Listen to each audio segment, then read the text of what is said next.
This case is one of the worst intoxication manslaughters. It's on video where he plows into Mr. Addison, who's at a stoplight on a motorcycle, and while trying to get away, runs over him and the motorcycle again. Find you guilty of intoxication manslaughter. I'm going to sentence you to a term of 50 years, and you have had PCP cases over and over and over again, and you're on parole for possession of a controlled substance. Members, has everyone had an opportunity to review all of that? Yes, we have, Your Honor. Are there any additions or corrections to that pre-sentence report? No, Your Honor, I just want to make the court aware, Mrs. Addison, the deceased wife, would have been here today to do victim impact. She had to go to the hospital yesterday. She's able to tune in, I believe, and watch us. The rest of Mr. Addison's family is here, and his mother is going to want to do victim impact at the end of sentencing. Okay, thank you, Mr. Nichols. Any witnesses with regard to sentencing? No additional witnesses, Your Honor. All right, Mr. Lewis, you may make argument. Okay. Judge, of course, this was a very tragic situation that has affected a lot of people. The decedent, Mr. Addison, his family, as well as Mr. James and his family. It was a situation where, this was a combination of a long substance abuse history of Mr. James. The assessment that's provided in the PSI here says that there was about a 20-year relationship between Mr. James and different substances over a period of time.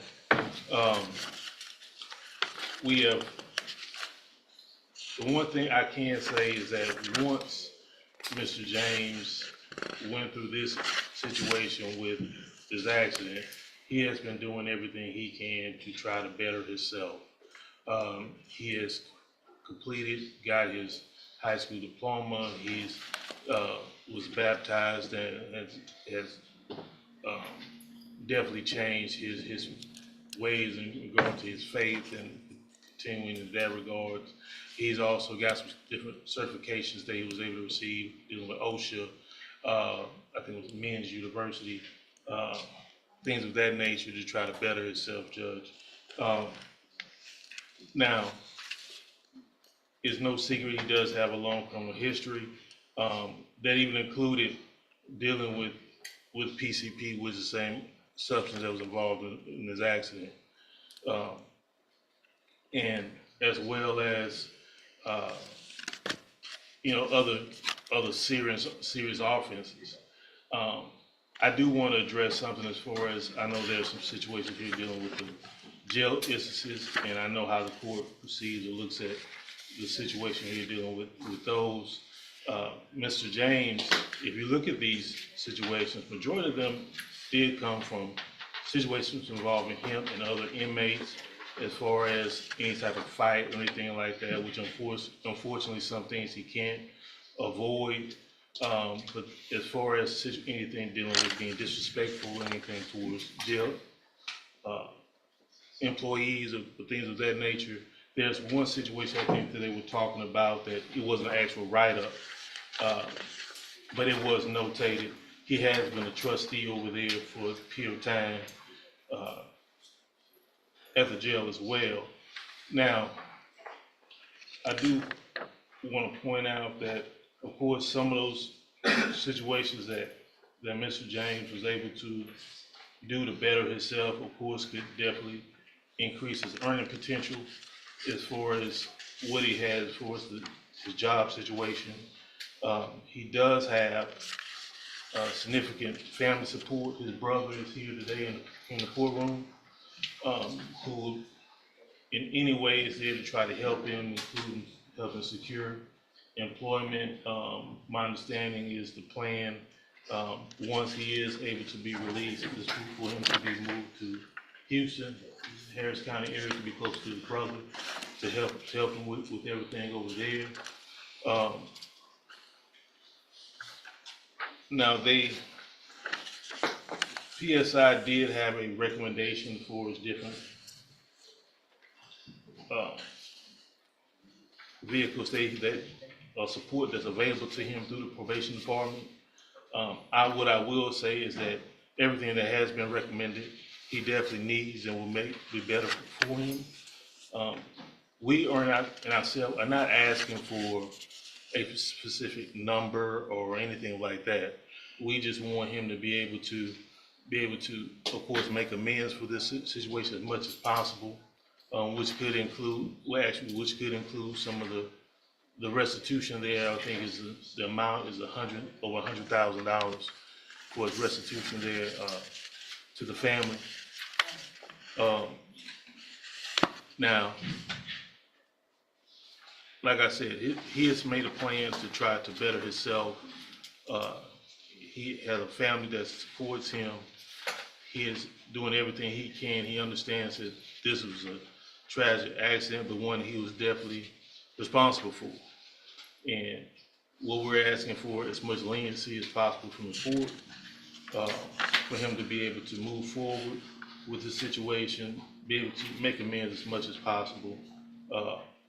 And I think he did provide a letter to the court as well to kind of speak to that as far as an apology letter that was to the family, his family, the family of the victim, as well as to the court, Judge. And I've received that.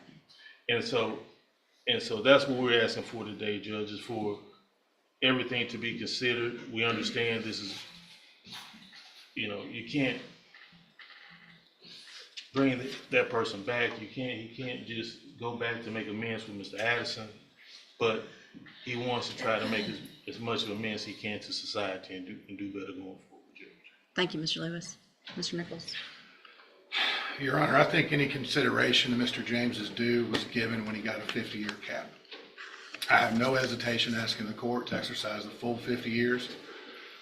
This case is one of the worst intoxication manslaughters. It's on video where he plows into Mr. Addison, who's at a stoplight on a motorcycle, and while trying to get away, runs over him and the motorcycle again. It's horrific, Your Honor.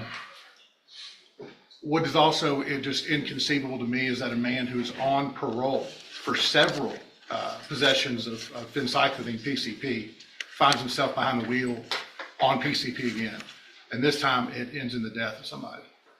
His criminal history is extensive. It starts with minor drug offenses, then a conviction for aggravated robbery, and then I believe it's 5 drug convictions all at the same time in 2020, for which he was quickly paroled out and on parole when this happened. The fact that he gets to make plans in his mind for a day he's set free, I find rather offensive, and I think the Addison family finds offensive. They lost a son, a brother, a husband.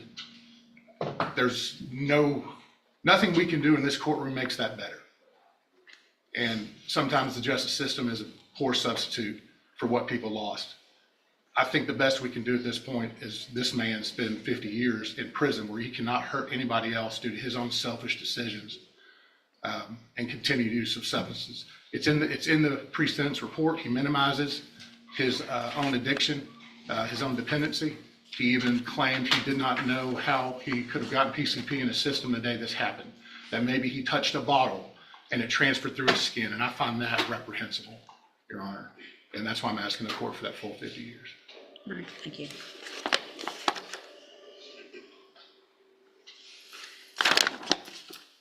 So, Mr. James, a couple of things that Mr. Nichols didn't say that I think are also extremely important is this isn't your first driving while intoxicated. This is your third. And so you didn't learn in 06. You didn't learn in 2017. 2017, you got your second DWI. You were given probation. It was revoked.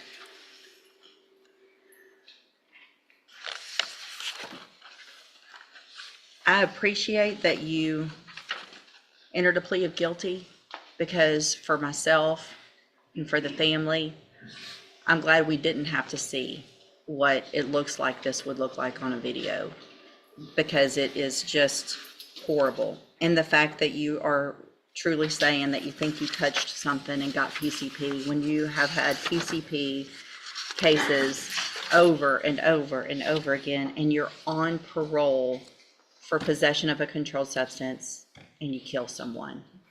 It's a nightmare. Sure, go ahead. Can I say something? You know, that night that accident happened, I've been clean the entire time I was on parole.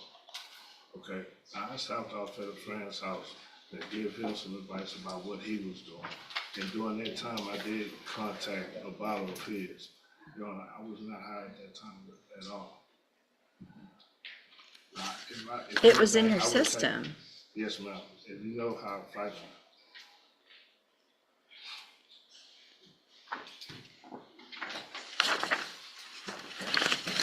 At this time,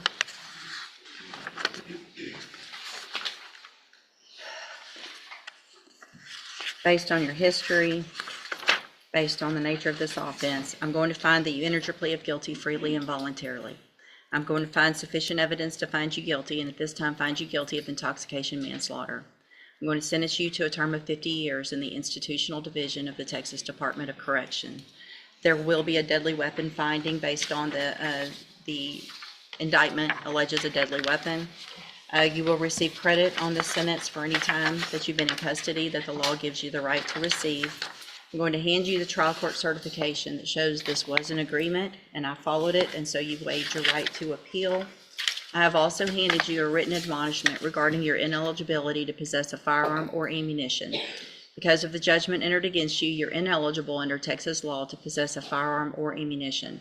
Possession of a firearm or ammunition could lead to charges against you. Firearm is a legal term, and you should read the written admonishment I provided you to see what devices qualify as a firearm. If you have questions about the laws that make you ineligible to possess a firearm or ammunition, or about how long that lasts, you can talk with Mr. Lewis.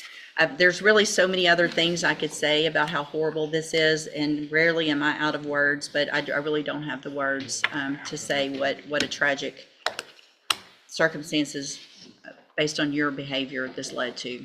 Y'all can have a seat at council table for the victim impact statement, and we'll go off the record. Do you want me to leave it on for the other family member to I think hear? that would If be the a great family member's idea. okay, that's given the statement, then I'll leave it Mrs. on. Addison, yeah. If she is not comfortable, then I'll turn it off. I'll ask.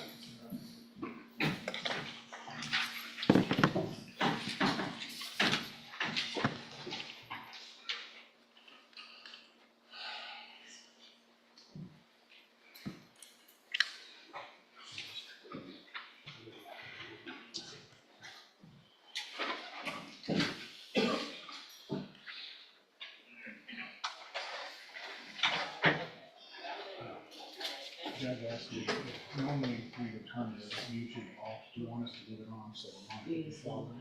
Okay, thank you. Yes, sure. She asked that we leave it on so Mrs. Monica Addison, your wife, and deceased can watch. Do you, I don't know that they'll be able to hear her unless y'all move a little closer, but if you're fine where you are, that's fine too. Just, Okay. okay. First, I have to give honor to God, to the judge and everybody in this courtroom. I stand representing my family, Monica's absence and some of my grandbaby's absence because of college and the one that's here, my daughter, my husband, and my nephew. We have had a tremendous loss. And someone that carelessly drove a vehicle and just took my baby life. Praise God instantly, because I couldn't stand to see him suffer.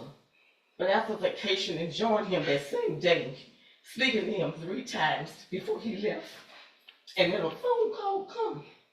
We had a beautiful day talking 3 times that day. And a phone call come, I missed the call in Monica telling me he's in the hospital. I get there, my baby is dead.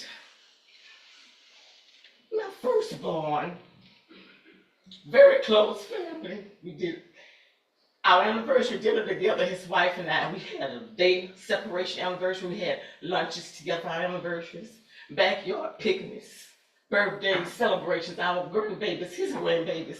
Finally get to be adults, praise God. They're getting ready to enter college. My son is in his happiest moment. Everything he wanted to do. He had his motorcycle, his car, his house, take where his kids growing. Like everything was just in order. And bam, it's just taken away in an instant. Behind someone who got behind the wheel, not able to drive. And I heard drug my baby. Till this day, 3 years, I can't pass that way. I can't cross that intersection, not even far from my church, closest to me to get home.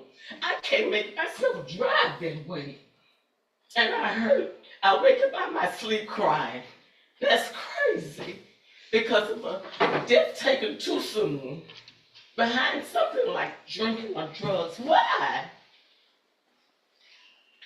I can't communicate with anyone in my family because everybody's bedridden. I'm a baby girl. I have nobody but Jesus to go to that understand my hurts. I don't want to disturb my family. They're sick. And to know that I'm standing here 3 years later, you should have been come to court for that. I've been hurting and crying, standing for my family, holding myself together. If you all could see the ripples in my heart behind my losses, that I try to stay tall for my family, for my grandbabies and my daughter, my husband. It's hard. No church can even help me because it's hard. Nobody understands my pain but Jesus. And I think whatever they give you today, you well deserve. I don't wish you no bad luck in there, but you're gonna once again remember not only the hurt you caused me, but you're gonna relive the life that you have taken because you're gonna see hard times. It's not gonna be straight for you. Thank you. Thank you, ma'am. All right, you can go back with the bailiff. Thank you, ma'am.